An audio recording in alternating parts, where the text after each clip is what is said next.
Oui, bonjour à toutes et à tous.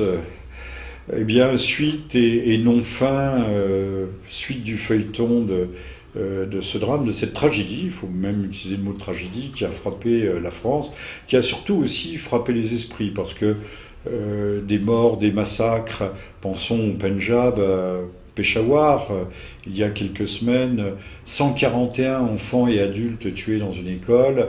Il n'y a pas eu la même onde de choc qui s'est propagée à travers la planète qu'à l'occasion des événements qui ont touché Paris. La force symbolique était moindre, certes, et puis on dit que tout cela se passe loin, que ce soit à Bagdad, à Damas ou ailleurs, lorsque les bombes explosent, on a l'impression que c'est la routine.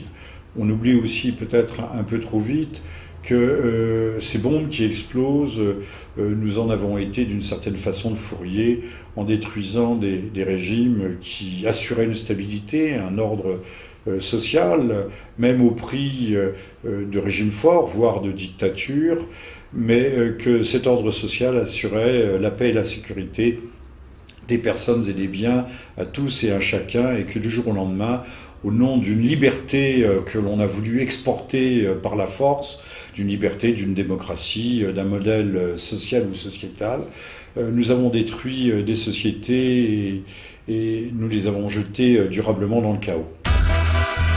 La poussière des événements soulevés par ces événements n'est pas retombée, donc là aussi, gardons-nous non seulement de jugement hâtif, de vision définitive, la prudence est de mise, mais il est bien clair que nous serons à reparler, plus encore d'ailleurs que de l'affaire Mera, de cet épisode sanglant, puisque de très nombreuses zones d'ombre subsistent. Alors, nous n'allons pas entrer dans le détail, sauf à ce qu'il y ait nécessité dans une émission ultérieure. On peut renvoyer aux sites conspirationnistes ou non conspirationnistes américains, mais qui soulèvent, qui posent de bonnes questions et soulèvent de justes problèmes. Il y a encore une fois un certain nombre de faits extrêmement troublants. Quant à la personnalité d'ailleurs des terroristes eux-mêmes, qui étaient à l'évidence des musulmans, mais étaient-ce véritablement des djihadistes représentant l'État islamique, qu'ils soient du Yémen, de Syrie, d'Irak ou d'ailleurs? Ça, c'est beaucoup moins sûr. Non pas de façon inconsciente, mais de façon inavouée, beaucoup de ceux qui étaient là voulaient dire par leur présence non à une guerre que conduirait contre nous un islam conquérant. Reste dans l'inconscient collectif, dans l'imaginaire, le souvenir de la guerre d'Algérie, plus proche de nous, les années de braise qui ont ensanglanté l'Algérie au milieu des années 90. Tout ça manifeste une peur latente. Une peur latente qui, il faut bien le noter, est largement instrumentée et orchestrée par l'État. Et je dis orchestré. Alors je ne dis pas que l'État, évidemment, serait à l'origine des événements, mais il sait magnifiquement les récupérer. Les récupérer à son profit, à son bénéfice. Et on a vu d'ailleurs que derrière Hollande, ce n'étaient pas des chefs d'État qui se trouvaient, mais au fond, toute la France de gauche, tout le peuple de gauche, puisque les nationalitaires étaient exclus de défiler, s'est trouvé une France mobilisée derrière son chef qui, selon par exemple un journaliste porte-serviette comme monsieur Frachon du Monde, nous dit qu'il a magnifiquement géré cette crise. Non, il a surtout d'excellents conseillers en communication et qu'il a réussi a ressoudé les rangs, et ça c'est extraordinaire, ça c'est à noter, à l'occasion de cette tragédie, qu'il a réussi à ressouder les rangs d'une majorité, puisqu'il faut bien parler d'une majorité, jusqu'à présent, ou jusqu'ici, ou jusqu'à aujourd'hui, totalement disloquée. Ça c'est un coup de maître, il faut le souligner, et il faut souligner le caractère tout à fait exceptionnel de cette mobilisation. Resterait à savoir d'ailleurs, par ailleurs, si elle ne sera pas sans lendemain. On peut dire qu'après le choc, il y aura, pas inéluctablement, mais possiblement un choc en retour.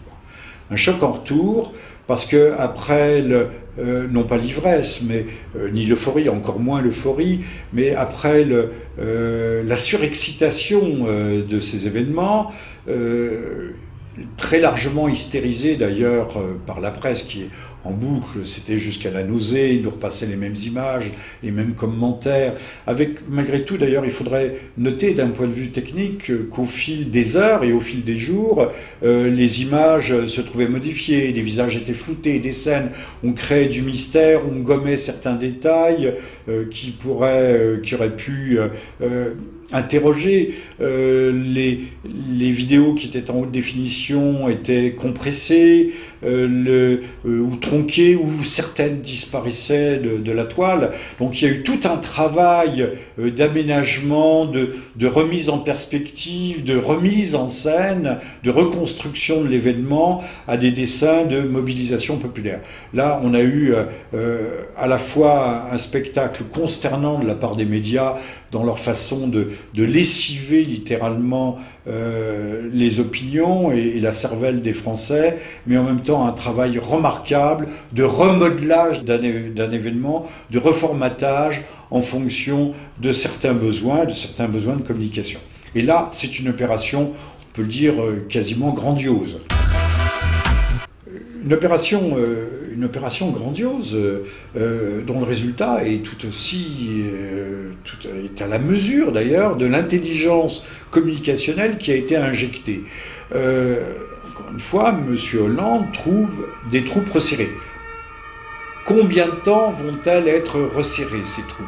Ça, nul ne le sait, d'autant que les échéances arrivent, comme nous l'avions déjà évoqué, le 25 janvier, des élections ont lieu en Grèce, qui devrait porter au pouvoir le parti Syriza, et ce parti, quoi qu'il s'en défende, est un parti de gauche, voire d'extrême gauche, mais aussi souverainiste, qui voudrait renégocier une grande partie de sa dette et peut-être renoncer à payer certaines créances. Tout cela est mauvais pour l'euro. Y aura-t-il une sortie de la Grèce de l'euro? Madame Merkel, qui hier s'y refusait, aujourd'hui a l'air de dire que finalement, s'il faut en passer par là, l'Europe en passera par là et gérera cette crise. Mais c'est le début d'un détramage et d'autres pourraient suivre le mauvais exemple grec. Donc la crise est là, elle n'est pas épongée, alors que les Américains ont cessé, que la Fed, la Réserve fédérale américaine, qui vous le savez est un consortium de banques privées, vient de renoncer à ce qu'on appelle le quantitative easing, c'est-à-dire acheter d'un hélicoptère, acheter des paquets d'argent pour alimenter le marché et surtout les banques, les prestataires de services financiers. L'Europe s'y met, mais avec un piètre résultat. Alors les bourses n'ont pas encore dévissé en Europe, mais la conjoncture générale, que ce soit les prix du pétrole, tout cela est à la dépression, ou plutôt pourrait conduire vers une dépression. On ne sait pas à quelle échéance. Encore une fois, nous n'allons pas faire de prophétie, mais tous les indicateurs sont au rouge, tant aux États-Unis qu'en Europe, et aujourd'hui même cet électrochoc que l'on donne sur une grenouille, je parle de la France, une grenouille à moitié crevée, cet électrochoc qui fait que la bête agite les pattes, tout cela ne sauvera pas le pays de la débâcle dans laquelle nous trouvons quasiment avec certitude, nous nous trouvons engagés. Actuellement, nous sommes dans une conjoncture qu'il est nécessaire de qualifier de catastrophique. que ce soit au plan monétaire, puisque nous sommes arrimés et soumis à la tutelle de l'euro, nous n'avons pas notre souveraineté monétaire, puisque nous devons subir à la fois les aoukas et les errements de l'Europe bruxelloise, nous sommes mal partis. Monsieur Hollande aura peut-être bénéficié d'un ballon d'oxygène, comme on dit, à l'occasion de la tragédie du magazine Charlie Hebdo, mais en bénéficiera-t-il longtemps? Ça, c'est une autre affaire. Alors, il faut remarquer, parce que l'arbre ou l'arbuste ne doit pas cacher la forêt, ces événements, au fond, encore une fois, comparés à d'autres événements similaires, dans un Orient d'ailleurs très proche, à 4 heures d'avion de Paris, sont dérisoires. Pardonnez-moi de le dire, mais nous en avons fait tout un plat. C'est atroce de le dire, mais comparé aux énormes vagues d'attentats qui balayent un monde qui est à nos portes, un monde qui est celui de nos voisins, du sud et de l'est de la Méditerranée, tout cela est peu de choses. Notons que le 7 janvier au matin, quelques heures avant l'attentat, on annonçait qu'un sous-marin nucléaire d'attaque français se dirigeait vers les côtes du Levant. Ça ne serait rien si on n'avait pas appris la veille par un organe spécialisé, mer et marine, je crois, que le porte-avions Charles de Gaulle, lui aussi il ne décollait pas, mais que le porte-avions Charles de Gaulle larguait ses amarres en direction du Levant, puis du Golfe, mais en mission, alors à destination lointaine de l'Inde, dit-on, mais en fait, d'ores et déjà et dès le départ en mission opérationnelle. Alors, qu'est-ce que cela suppose? Qu'est-ce que cela peut présager? Allons-nous lancer une grande offensive contre l'État islamique? Mais en sachant bien, puisque c'est le but avoué de ce pilier oriental de l'OTAN qui est la Turquie, que le but ultime de l'attaque contre l'État islamique, c'est en fait le régime de Damas, que les États-Unis et surtout la Turquie, qui le dit tout à fait ouvertement, n'ont pas renoncé à renverser. Donc, je ne dis pas que ces événements vont aider à préparer psychologiquement les Français à la guerre, mais la guerre est peut-être là. Encore une fois, il y a des signes, ce n'est pas une invention, c'est un fait. Hein. Le départ du Charles de Gaulle, enfin, je crois qu'il est en imminence de départ avec sa flottille, puisque c'est toute une flottille d'accompagnement, est un signe, surtout en mission opérationnelle, que l'on ne peut pas ignorer. Maintenant, ces événements vont avoir une incidence prodigieuse sur la vie des Français. Ce ne sont pas les apprentis terroristes ou les populations sensibles qui vont être soumis à une surveillance renforcée. C'est tous les Français. On sait que déjà, Internet, toutes les communications sur Internet étaient sauvegardées par les services pendant près de 2 ans. Mais maintenant, ça va être une surveillance en continu, permanente, en temps réel. Donc nous allons avoir peut-être une sorte de Patriot Act à la française. Il y a eu 2 Patriot Act qui ont suivi le 11 septembre aux États-Unis. Donc il y a eu un resserrement. Au nom de la défense de la liberté et de la liberté d'expression, nous allons peut-être avoir justement d'importantes, de draconiennes réductions de nos libertés, à commencer par notre liberté de nous informer, notre liberté de communiquer, la liberté de nous exprimer. Au-delà de ça, on peut penser que dans l'épaisseur du trait et dans l'émotion de ces événements, M. Hollande pourra faire passer la loi Macron comme une lettre à la poste, qui conduit à encore un petit peu plus de déstructuration et encore un peu plus d'abandon de souveraineté au profit de la loi d'airain, de la loi implacable des marchés. Donc tout ça n'est pas bon, d'autant que d'autres attentats, pour le coup, puisque là nous avons ouvert la boîte de Pandore, pourraient intervenir, des attentats soit spontanés, mais également soit manipulés, puisque toutes les manipulations dans ces cas-là sont désormais possibles, et que monsieur, en 2014, je crois en février, avec Madame Haïm, monsieur Netanyahou avait ouvertement menacé la France, ou l'avait prévenu, et l'avait tensé en lui disant: si vous continuez à soutenir l'État palestinien, vous risquez d'en connaître de lourdes et de graves conséquences. Nous y sommes.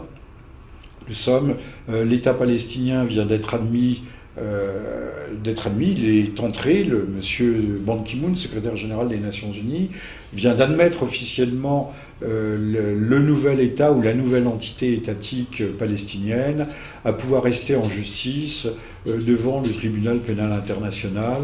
Et ça, je crois que c'est un casus belli pour l'actuel gouvernement, je dis bien pas pour l'État hébreu lui-même, mais pour l'actuel gouvernement hébreu qui doit, lui aussi, qui est au bord d'échéance électorale et qui va bénéficier de cet électrochoc, puisque M. Netanyahou étant au premier rang des invités, il a un peu joué des coudes, il s'est un peu faufilé pour s'imposer au premier rang, alors que le protocole l'avait mis au second, à côté de M. Marek Alter peut-être, que M. Netanyahou, pour lui, c'est également du pain béni, puisque là aussi, la communauté israélite, française, mais européenne également, apparaît comme menacée dans sa chair, et que lui peut apparaître comme le protecteur, le bouclier et le gardien.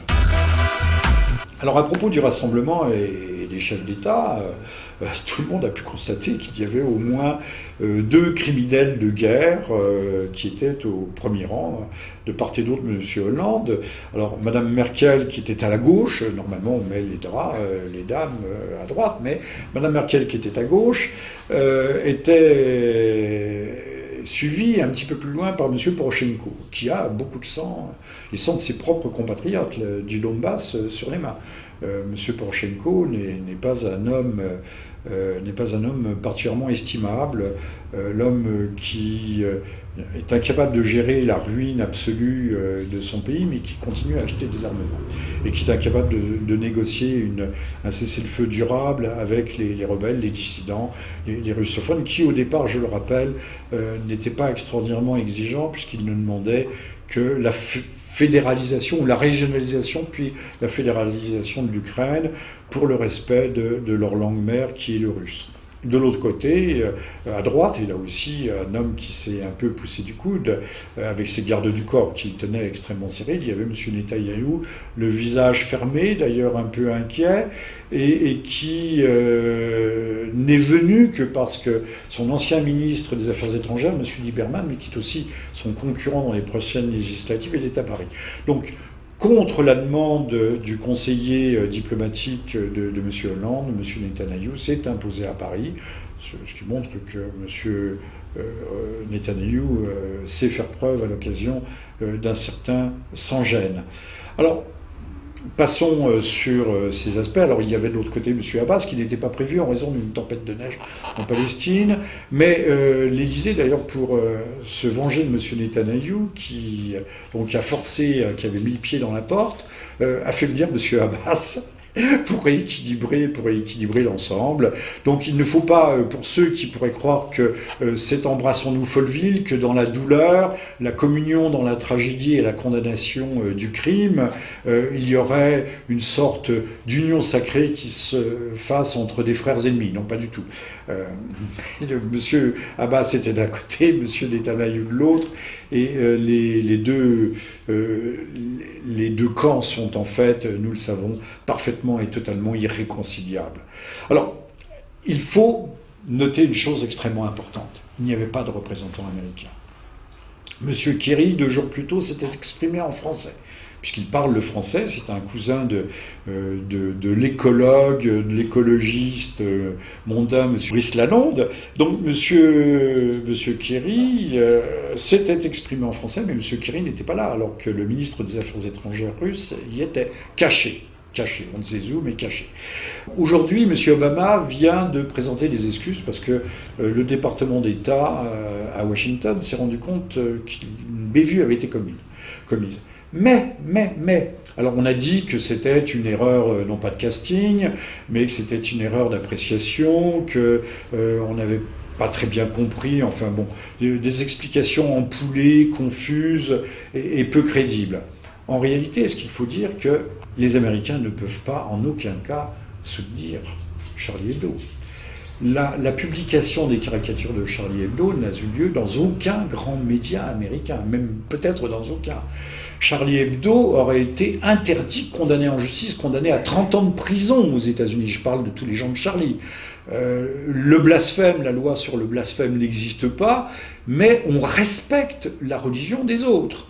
Il est impensable aux États-Unis de publier ce type de caricature. Imaginons d'ailleurs le tollé, non pas chez les musulmans américains, mais dans la communauté chrétienne, si les fameuses caricatures, c'eût des millions et des millions d'Américains qui auraient défilé dans les rues. Des millions et des millions d'Américains. Il faut savoir se mettre à la place des autres. On ne touche pas au domaine de la religion. On peut dire n'importe quoi sur n'importe qui. Aux États-Unis, la liberté est réelle. Mais il y a des domaines auxquels on ne touche pas. De même que les Français devraient quand même, au-delà de l'islamophobie, je ne dis pas rampante, ou en tout cas au-delà de la défiance interculturelle, et je l'espère, non pas de la défiance intercommunautaire qui pourrait se créer à l'occasion de ces événements, comprendre que les musulmans, même les plus modérés, sont des gens qui croient au paradis et à l'enfer, mais ils y croient dur comme fer. L'enfer est quelque chose qui existe matériellement. Les musulmans ne peuvent pas commettre certains actes. C'est impensable. Et que lorsque vous touchez au prophète, c'est comme si vous leur enfonciez un fer rouge dans l'estomac. Ils ne disent rien. Ils ne disent rien, mais ils n'en pensent pas moins. Le dessinateur Charb était régulièrement mis à la porte des taxis lorsqu'il en prenait, parce que les chauffeurs de taxi le reconnaissaient, alors ils ne le molestaient pas, ils ne le frappaient pas, ils disaient « Mais monsieur, vous n'avez rien à faire dans mon taxi, descendez ». Encore une fois, nous aurions tout intérêt, puisque nous avons une communauté musulmane en France, qu'on l'ait souhaité ou non, la question n'est pas là. Les musulmans sont présents. Je ne sais pas si c'est pour toujours ou si c'est temporaire, mais ils sont là. Or, nous ne pouvons pas gratuitement laisser bafouer leur religion, leur foi. À ce titre, la communauté française, dans son ensemble, la classe politique plus particulièrement, les financiers qui soutenaient Charlie Hebdo, qui n'était pas du tout un organe artistique, libre de toute entrave, qui aurait exprimé des pulsions libertaires, affranchies de toute contrainte, Charlie faisait partie du groupe Lagardère. Donc c'était aussi et surtout une entreprise commerciale, au-delà de sa propre entreprise de démolition sociétale, de son entreprise de propagande et d'idéologie. Donc il faut comprendre que les Français qui ont soutenu Charlie devraient aujourd'hui essayer d'aller voir sur Google quelles étaient ces fameuses couvertures. Je ne préjuge pas du contenu du journal lui-même, mais ces couvertures, dont certaines d'ailleurs ont déjà disparu. Je ne vais pas les citer, mais si on cherche un peu assidûment, on peut peut-être les retrouver. Certaines ont été effacées. Pensez qu'aux États-Unis, le soutien à Charlie était impensable. Et ça, c'est l'une des raisons, certainement non dites, mais fortes, de la non-présence des Américains. Et qui sait si demain, aux États-Unis, des gens particulièrement mal intentionnés ou malicieux ou soucieux de véritable liberté d'expression ne diffuseront pas ces caricatures de Mahomet ou ces caricatures du pape, du Christ, de la Vierge Marie, qui ont fait les soi-disant heures de gloire de Charlie Hebdo, pour bien montrer au peuple américain ce qu'est aujourd'hui notre conception à nous en France de la liberté d'expression.